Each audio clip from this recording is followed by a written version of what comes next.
Confie na soma dos pequenos esforços constantes. Eles fazem efeito. Uma hora você transborda. Leva tempo, mas acontece. Você floresce. Já está florescendo. Já estamos em João 11. Vamos orar? Pai, muito obrigada, Senhor, pela Tua palavra, que é cura, que é libertação, que é transformação, que é viva, que é eficaz, que é maravilhosa. Obrigada, Pai, por todas as Tuas promessas. Obrigada pelo Teu plano divino, pelo mapa que o Senhor nos deu, Pai, já escrito. Senhor, nós só precisamos de seguir. Muito obrigada, Deus. Dá-nos força, dá-nos graça, dá-nos determinação. Pai, obrigado por estarmos aqui no Livres em Jesus. Senhor, obrigado por cada vida que está escutando esse áudio. Pai, em nome de Jesus, inunda os nossos corações, inunda a nossa mente. Senhor, toma cativa ao Senhor os nossos pensamentos, as nossas ações, que tudo seja para louvor e honra do Teu santo nome. Derrama, Pai, um novo óleo, uma nova unção, tudo novo, restaura, vivifica-nos, Pai, em nome de Jesus, e que nós possamos viver abundantemente para a honra e glória do Teu nome. Abençoa a nossa casa, nossa família, que todos sejam benditos do Senhor, Pai, em nome de Jesus. Amém. João 11, versão Almeida Revista e Corrigida, versículo 1. Estava enfermo Lázaro de Betânia, da aldeia de Maria e de sua irmã Marta. Esta Maria, cujo irmão Lázaro estava enfermo, era a mesma que ungiu com bálsamo o Senhor e lhe enxugou os pés com seus cabelos. Mandaram, pois, as irmãs de Lázaro dizer a Jesus: Senhor, está enfermo aquele a quem amas. Ao receber a notícia, disse Jesus: Esta enfermidade não é para a morte, e sim para a glória de Deus, a fim de que o Filho de Deus seja por ela glorificado. Marta, Maria, Lázaro conheciam muito bem a Jesus. Então eles sabiam que se Jesus chegasse, Lázaro não morreria, porque ele seria curado. Então eles mandam chamar Jesus. Jesus sabia que Lázaro ia morrer e mesmo assim ele disse: essa enfermidade não é para a morte, e sim para a glória de Deus, a fim de que o Filho de Deus seja por ela glorificado. Então, ele sabia e mesmo assim ele falou que não era para a morte, porque não importa se a morte vier, se depois vem a ressurreição, vem a vida. Similar à história do cego, né? Que era para a glória de Deus que ele era cego. E aqui a mesma coisa, foi para a glória de Deus que Lázaro morreu. Versículo 5, ora, amava Jesus a Marta e a sua irmã e a Lázaro.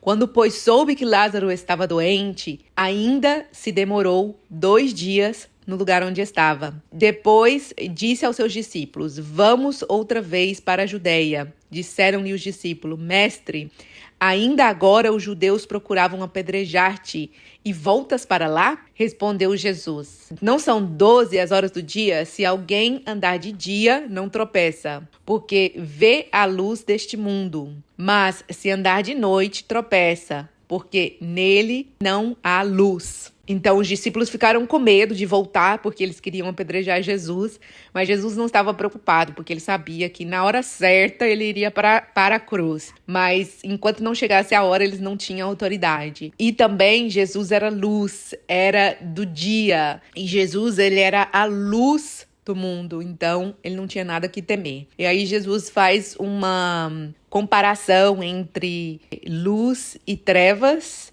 e dia e noite, dizendo que ele era do dia, ele era da luz, e a noite é trevas. Versículo 11, isto dizia e depois lhes acrescentou: Nosso amigo Lázaro adormeceu, mas vou para despertá-lo. Disseram-lhe, pois, os discípulos: Senhor, se dorme, estará salvo. Jesus, porém, falara com respeito à morte de Lázaro, mas eles supunham que tivesse falado do repouso do sono. Então Jesus lhes disse claramente: Lázaro morreu, e por vossa causa me alegro de que lá não estivesse, para que possais crer. Mas vamos ter com ele. Então Tomé, chamado Dídimo, disse aos discípulos: Vamos também nós para morrermos com ele. Então, Jesus falou que Lázaro adormeceu, porque ele sabia que ele ia despertá-lo. Ele estava morto, mas ele ia reviver. E Jesus dá graças a Deus que os discípulos não estavam lá, e também que isso aconteceu para que o nome de Deus seja glorificado. E é engraçada a resposta de Tomé, né? A gente já conhece Tomé como incrédulo. E Tomé responde: vamos então para lá e vamos morrer junto. Em vez de pensar, né? Não, vamos ver um milagre vai acontecer, não. Vamos para lá, então vamos morrer, né? E quantas vezes nós não fazemos isso? Mesmo que estamos fazendo alguma coisa, somos negativos naquilo que nós estamos fazendo. Então, se tiver que morrer, que a gente morra por lá mesmo, né? Então, muitas vezes a gente entra em situações da mesma forma que Tomé entrou. Eu vou ir, mas eu não sei se vai dar certo. Eu vou participar do Livres em Jesus, mas não sei se vai funcionar para mim. Versículo 17. Chegando Jesus, encontrou Lázaro já sepultado. Havia 4 dias. Ora, Betânia estava a cerca de 15 estádios perto de Jerusalém. Muitos dentre os judeus tinham vindo ter com Marta e Maria para as consolar a respeito de seu irmão. Marta, quando soube que vinha Jesus, saiu ao seu encontro. Maria, porém, ficou sentada em casa. O engraçado é que quando Marta está trabalhando na casa, Maria que fica aos pés de Jesus. Mas aqui é ao contrário. Quando Marta escuta falar que Jesus está vindo, é ela que corre ao encontro de Jesus.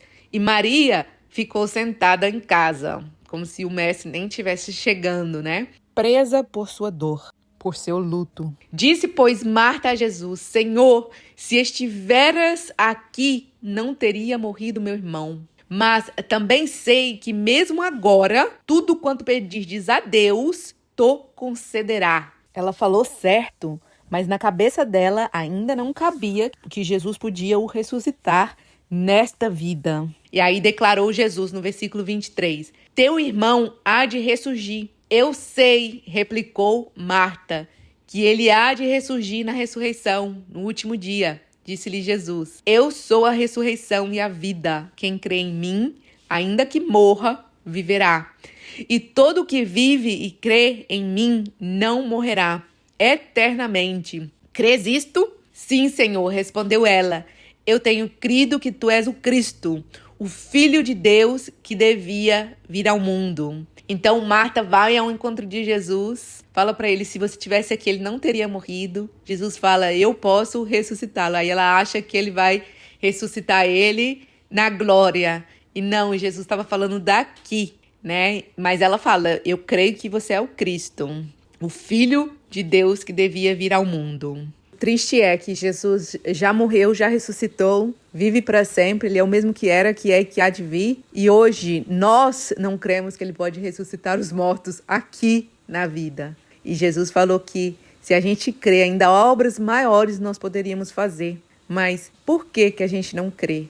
Né? Uma pergunta que a gente precisa de estar perguntando para Deus. E o como, principalmente, como que nós vamos crer? Como que é possível? Como que a gente pode chegar nesse nível de Jesus, de Pedro, de Paulo, porque lá em Atos a gente vê que os discípulos de Jesus e também o apóstolo Paulo, eles tiveram fé suficiente para fazer os mesmos milagres que Jesus fez, ou até além. Muitas vezes nós cremos, mas nós não sabemos o que Deus está falando conosco, como que Deus está agindo, e tá tudo bem também não saber, mas precisamos crer que ele vai fazer muito mais, sempre muito mais. Versículo 28. Tendo dito isto, retirou-se e chamou Maria, sua irmã, e lhe disse em particular, o mestre chegou e te chama. Ela, ouvindo isto, levantou-se depressa e foi ter com ele. Pois Jesus ainda não tinha entrado na aldeia, mas permanecia onde Marta se avistara com ele. Os judeus que estavam com Maria em casa e a consolavam, vendo-a levantar-se depressa e sair, seguiram-na, supondo que ela ia ao túmulo para chorar. Então, Maria ficou em casa porque ela estava sendo consolada ali por pessoas, né? E ela estava muito triste. Então, o povo pensou que ela estava saindo para ir no túmulo, porque ela saiu depressa para encontrar com Jesus, quando ela escutou, o Senhor te chama. Quando Maria chegou ao lugar onde estava Jesus, ao vê-lo, lançou-se-lhe aos pés. Essa precisa ser nossa atitude. Nos momentos de dores, a gente precisa de escutar a voz do Mestre que já nos chama a todo momento. Escutar a voz do Mestre e lançar-nos aos seus pés. Continuando, dizendo: Senhor, se estiveras aqui, meu irmão não teria morrido. Jesus, vendo-a chorar, e bem assim os judeus que a acompanhavam, agitou-se no espírito e comoveu-se. Muitas vezes nós falamos frases parecidas com a de Maria, né? Se eu fosse mais nova, se eu tivesse mais dinheiro, se o Senhor tivesse chegado antes. Sofrendo à toa, vivendo no se a gente pode viver no como. Se ela tivesse perguntado para Jesus: e agora, Jesus, como que nós vamos consertar essa situação? Ela não teria passado por tanta dor. E do mesmo jeito nós podemos, em cada situação de dor, perguntar: como, Senhor? Como que a gente resolve isso? Ou o que eu aprendi com isso? Então tem duas frases que nós podemos perguntar ao invés de ficar no se. Mas se tivesse acontecido isso. Se fosse assim. Se. Versículo 34. E perguntou: onde o sepultastes? Eles lhe responderam: Senhor, vem e vê. Jesus chorou. Diz que ele viu Maria, as pessoas chorando, e ele se comoveu. Ele sabia que ia haver a ressurreição, mas a sua empatia pelo sofrimento daquele povo, Jesus foi e chorou. Então disseram os judeus: vede quanto o amavam.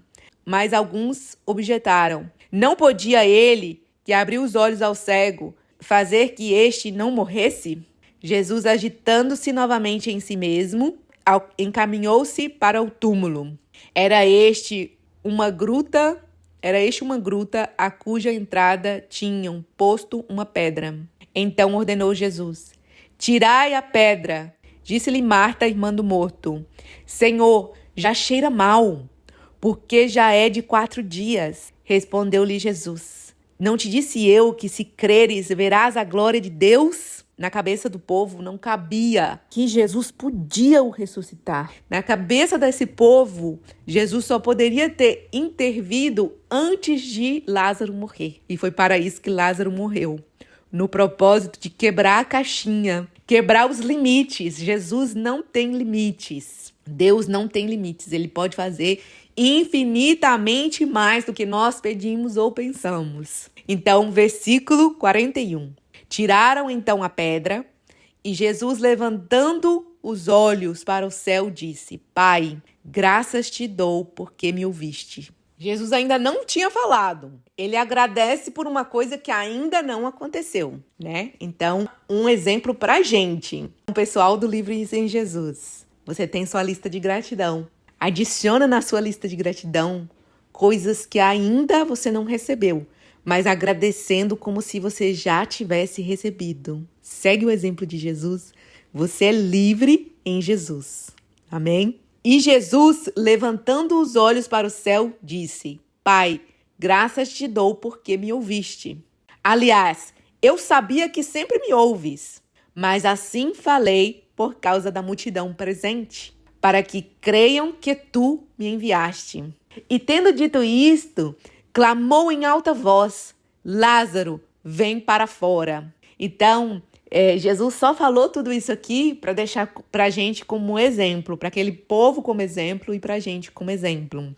Porque ele já sabia que Deus o ouvia. Ele já sabia que ele poderia agradecer antes. Ele já sabia o que ia acontecer depois. Mas é a gente que não sabe. Então, ele vem e mostra para a gente o exemplo. E tendo dito isto, clamou em alta voz: Lázaro, vem para fora. Saiu aquele que estivera morto, tendo os pés e as mãos ligados com ataduras e o rosto envolto num lençol. Então lhes ordenou Jesus: desatai-o e deixai-o ir. Muitos, pois, dentre os judeus que tinham vindo visitar Maria, vendo o que fizera Jesus, creram nele. Outros, porém, foram ter com os fariseus e lhes contaram dos feitos que Jesus realizara. Então, Satanás sempre vai tentar usar alguém, né? Quem que ele puder usar. E aqui tiveram os que creram em Jesus por causa desse milagre tão maravilhoso. E teve outros que foram reportar aos fariseus, porque eles sabiam que os fariseus o perseguiam. E vendo aquele milagre, em vez de causar neles vida, causou neles morte, causou neles confronto. Eles não entenderam. Por mais maravilhoso que fosse o milagre, eles deviam estar celebrando a vida. Talvez eles pensaram em um familiar deles que não foi ressuscitado. Ficaram com inveja. Vai saber o que passou na cabeça desse povo. Mas uns creram e glorificaram a Deus pelo aquele milagre, e outros tramaram contra Jesus. Então, no versículo 47, diz: Então, os principais sacerdotes e os fariseus convocaram o sinédrio. Disseram: Que estamos fazendo, uma vez que este homem opera muitos sinais? Se o deixarmos assim, todos crerão nele. Que problema, hein? Todos crer nele.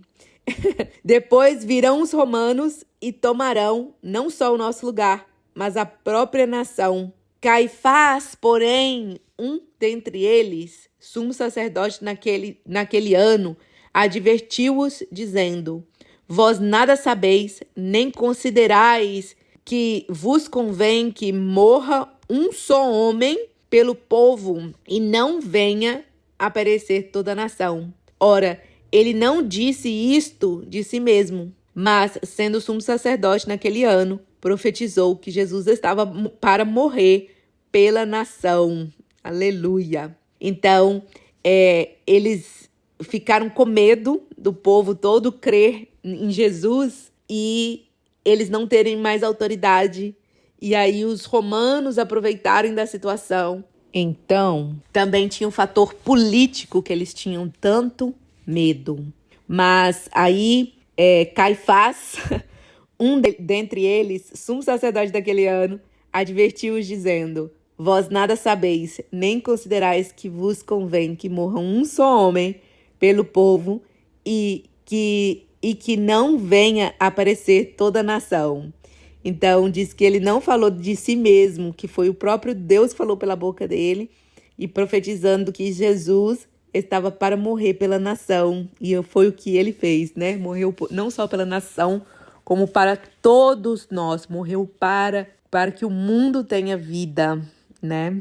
Versículo 52. E não somente pela nação, mas também para reunir em um só corpo os filhos de Deus, que andam dispersos. Desde aquele dia, resolveram matá-lo, de sorte que Jesus já não andava publicamente entre os judeus, mas retirou-se para uma região vizinha ao deserto, para uma cidade chamada Efraim, e ali permaneceu com os discípulos. Estava próxima a Páscoa dos judeus, e muitos daquela região subiram para Jerusalém antes da Páscoa, para se purificarem.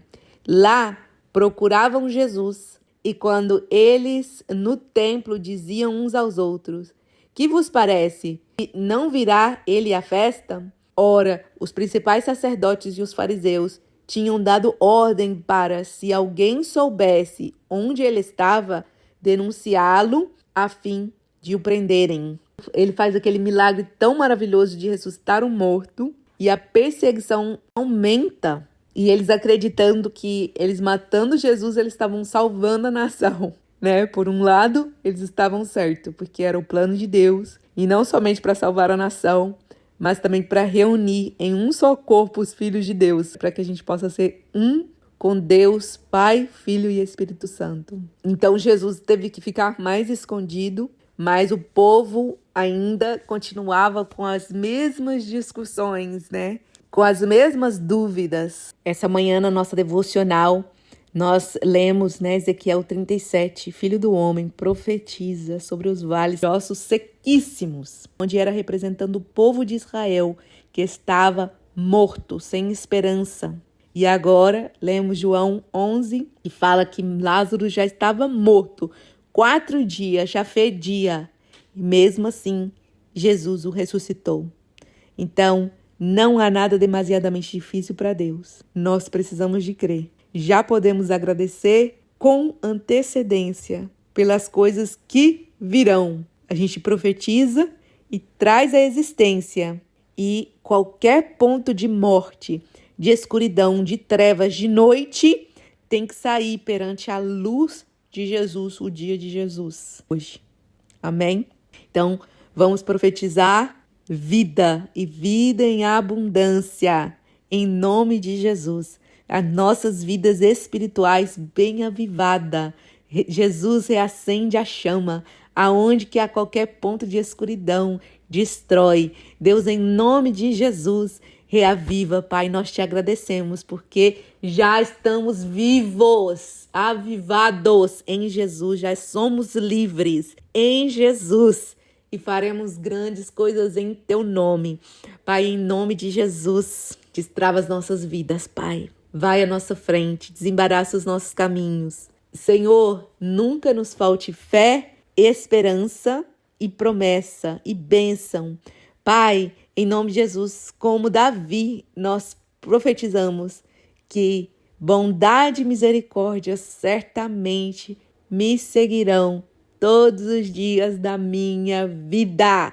Em nome de Jesus, todas as coisas cooperam para o meu bem. Eu posso todas as coisas naquele que me fortalece. Eu sou mais que vencedora através de Cristo Jesus. O Senhor veio para que eu tenha vida e a tenha em abundância.